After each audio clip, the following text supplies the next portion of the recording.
നല്ല അടിപൊളിയായി വന്നിട്ടുണ്ട്. ഈ അളവിൽ ഉണ്ടാക്കുകയാണെങ്കിൽ ഒരു 8 ലഡ്ഡു ഉണ്ടാക്കാം. അതിന് ഹായ്, എല്ലാവർക്കും നമ്മുടെ ചാനലിലെ പുതിയ വീഡിയോയിലേക്ക് സ്വാഗതം. ഇന്ന് നമ്മൾ ഉണ്ടാക്കാൻ പോകുന്നത് നല്ല അടിപൊളി ലഡ്ഡു ആണ്.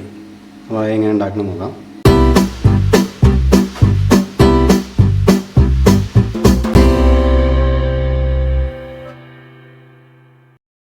ഇതിനായി 1 കപ്പ് കടലമാവാണ് എടുത്തിട്ടുള്ളത്. നമ്മൾ ഏത് പാത്രത്തിനാണ് അളവെടുക്കുന്നത് ആ പാത്രം കൊണ്ട് തന്നെ എല്ലാം അളവെടുത്താൽ മതി. ഇത് പ്രത്യേകം ശ്രദ്ധിക്കുക.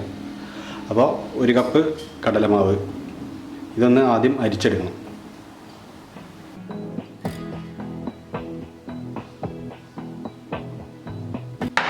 ഇതിലേക്ക് ഒരു നുള്ള് മഞ്ഞൾപ്പൊടി ചേർക്കാം. അത് കളറിന് വേണ്ടിയിട്ടാണ്, കുറച്ച് ചേർത്താൽ മതി. ഒരു നുള്ള് ഉപ്പ്. ഇനി ഇതെല്ലാം ഒന്ന് അരിച്ചെടുക്കാം.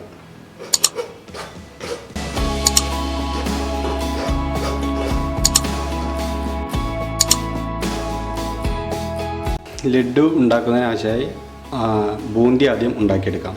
അതിനായി കടലമാവിലേക്ക് ആവശ്യത്തിന് വെള്ളം ഒഴിച്ച് ഒന്ന് ലൂസാക്കുക. കുറച്ച് വെള്ളം ആദ്യം ഒഴിച്ചിട്ട് ഒന്ന് മിക്സ് ചെയ്ത് കൊടുക്കാം.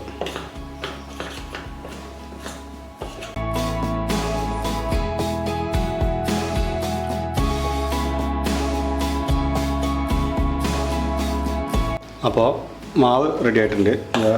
ദോശമാവിൻ്റെ പരുവത്തിൽ ഇതുപോലെ മാവ് ലൂസാക്കി എടുക്കണം. ഇനി നമുക്ക് ബൂന്തി ഉണ്ടാക്കാം. അപ്പോൾ ബൂന്തി ഉണ്ടാക്കാനായി ഒരു പാത്രം അടുപ്പത്ത് വെച്ചതിന് ശേഷം ആവശ്യത്തിന് എണ്ണ ഒഴിക്കുക. ഇപ്പോൾ എണ്ണ ചൂടായിട്ടുണ്ട്. ഇനി നമുക്ക് ബൂന്തി ഉണ്ടാക്കാം. ബൂന്തി തയ്യാറാക്കുന്നതിനായി ഇതുപോലൊരു ഓട്ടമുള്ളൊരു കയ്യിലെടുത്തതിന് ശേഷം അതിലേക്ക് മാവ് കോരി വയ്ക്കാം.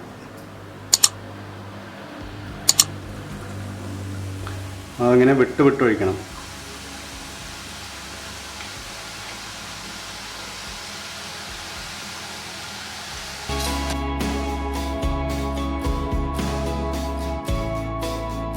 ഇത് പെട്ടെന്ന് തന്നെ കോരിയെടുക്കാൻ വേണം. ഒരു 6-7 സെക്കൻഡ് അത്ര വേവിക്കാൻ പാടും, വല്ലാതെ മൊരിഞ്ഞു പോകും.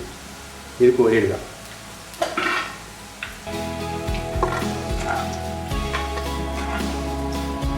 ഇങ്ങനെ ബാക്കിയുള്ള മുഴുവൻ മാവും വറുത്തെടുക്കാം.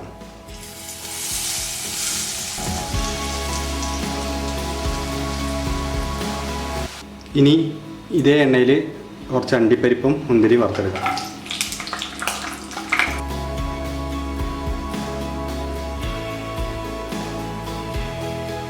ഇനി ചൂടാറിയതിന് ശേഷം ഈ ബൂന്തിയെല്ലാം ഒന്ന് മിക്സിയിലിട്ട് നൈസായിട്ടൊന്ന് അരച്ചെടുക്കാം. വല്ലാതെ അരയ്ക്കേണ്ട ആവശ്യമില്ല, ജസ്റ്റ് ഒന്ന് ക്രഷ് ചെയ്താൽ മതി. ഇത് വേണമെങ്കിൽ അരയ്ക്കാതെ ഇങ്ങനെയും ചെയ്യാം, പക്ഷേ അരച്ച് കഴിഞ്ഞാൽ ഒന്നും കൂടി സോഫ്റ്റായിട്ട് നല്ല പൊടി പോലുള്ള അടിപൊളി ലഡ്ഡു കിട്ടും.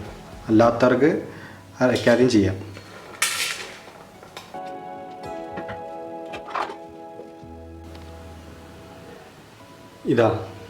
ഇതുപോലെ ഇത്ര പാടുള്ളൂ.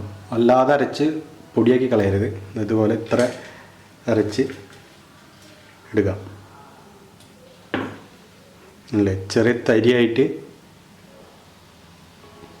ഇങ്ങനെയാണ് അരയ്ക്കാൻ പാടുള്ളൂ.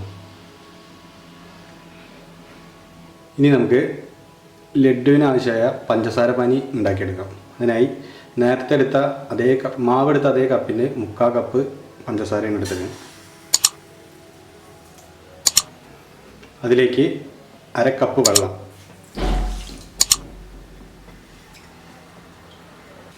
ഇനി ഇതൊന്ന് നന്നായി ഇളക്കി കൊടുക്കണം. ഇളക്കിക്കൊണ്ടേയിരിക്കണം, അല്ലെങ്കിൽ പഞ്ചസാര അടി പിടിക്കും. ഇപ്പോൾ നമ്മുടെ പഞ്ചസാര ലായനി റെഡി ആയിട്ടുണ്ട്. ഇതേപോലെ നൂല് പോലെ ആയിക്കഴിഞ്ഞാൽ ആയെന്നാണ് അർത്ഥം. ഈ സമയം നമുക്ക് പൊടിച്ച് വെച്ച ബൂന്തി ഇതിലേക്ക് ചേർത്ത് കൊടുക്കാം.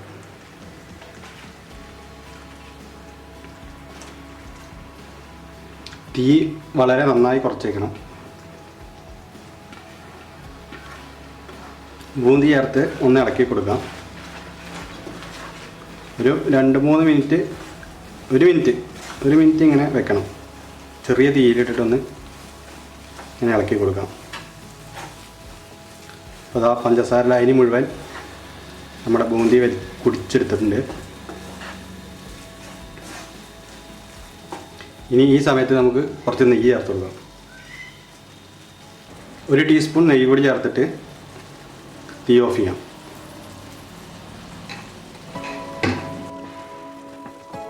ഈ പരുവത്തിൽ നമുക്ക് ഓഫ് ചെയ്യാം. ഇനി ഒന്ന് ചൂടാറണം. വറുത്ത് വെച്ചിരിക്കുന്ന അണ്ടിപ്പരിപ്പ് മുന്തിരി ചേർത്ത് കൊടുക്കാം. കുറച്ച് ഏലക്ക പൊടിച്ചത് ചേർത്ത് കൊടുക്കാം. ഇത് നന്നായി മിക്സ് ചെയ്തതിന് ശേഷം ചൂടാറുന്ന വരെ വെയിറ്റ് ചെയ്യാം. ചൂടാറിയിട്ട് നമുക്ക് ഇതിനെ ഉരുട്ടി ലഡ്ഡു ആക്കി മാറ്റാം. ഇത് ഇരുന്ന് തന്നെ തനിയെ ഒന്നുകൂടി വറ്റിക്കും. ഇപ്പോൾ ചൂടൊക്കെ കുറേശ്ശെ കുറഞ്ഞിട്ടുണ്ട്. തണുക്കാൻ നിൽക്കരുത്. ചെറിയ ചൂടോട് കയ്യിലെടുക്കാൻ പറ്റുന്ന ചൂടാകുമ്പോൾ എടുത്തിട്ട് നമുക്ക് ലഡ്ഡു ഷേപ്പാക്കി എടുക്കാം.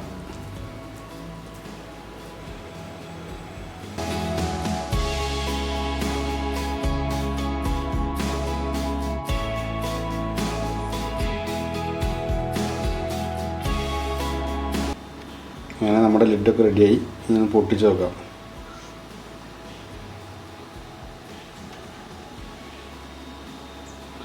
അടിപൊളി സൂപ്പർ ലഡ്ഡു. 4 മണിക്കൂറിന് ശേഷമാണ് നമ്മളിപ്പോൾ എടുത്ത് നോക്കുന്നത്. നല്ല അടിപൊളിയായി വന്നിട്ടുണ്ട്. ഈ അളവിൽ ഉണ്ടാക്കുകയാണെങ്കിൽ ഒരു 8 ലഡ്ഡു ഉണ്ടാക്കുക. അതിനുള്ള അളവാണ് നമ്മളിപ്പോൾ പറഞ്ഞിട്ടുള്ളത്.